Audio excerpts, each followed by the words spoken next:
Magandang gabi Philippine Air Force. Alamin natin ang magiging lagay at taya ng panahon ngayong gabi ng Sabado, 17 January 2026.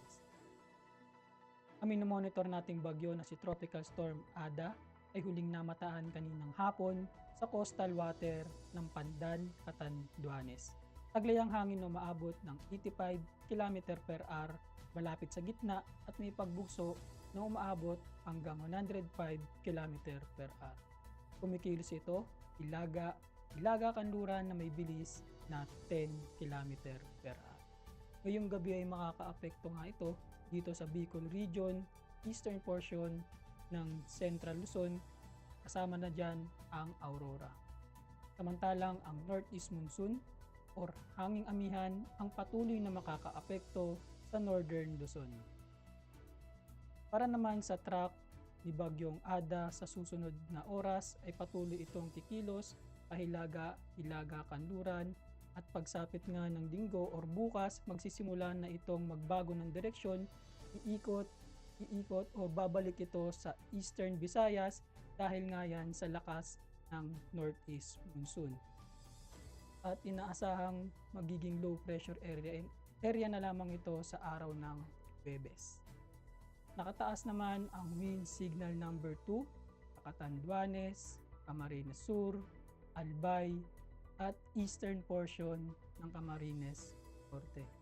Signal number 1 naman sa eastern portion ng Isabela, buong Aurora, Polillo Island, Quezon, Marinduque, na natitirang bahagi ng Bicol Region, tama na dyan ang Romblon, at ang northern portion ng Eastern Samar, at ang buong Northern Samar. Dahil dito, asahan pa rin bukas sa Bicol Region ang rains with gusty wind, dulot yan ni Bagyong Ada. Samantalang dito sa Bagyo at Kawayan, asahan bukas ang maulap na kalangitan na may mahinang pag-ulan, dulot yan ng Northeast Monsoon. Sa natitirang bahagi naman ng Luzon, buong Visayas, na rin dito sa buong Mindanao, asahan ng bahagyang maulap hanggang sa maulap na kalangitan na may mga pulupulong pag-ulan, pagkidlat o pagkulog na madalas sa hapon o gabi.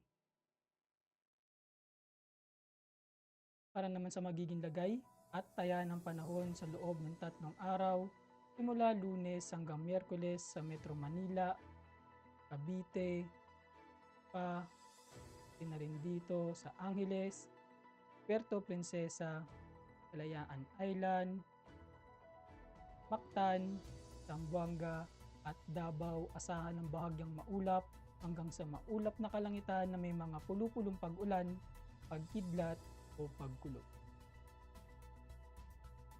Lumubog ang araw kaninang 17:47 at sisikat bukas ng umaga ng 06:25. Meron tayong 2% decreasing moon illumination. Para manatiling updated sa lagay at taya ng panahon, i-follow lamang ang Air Force Weather Center sa aming mga official social media accounts.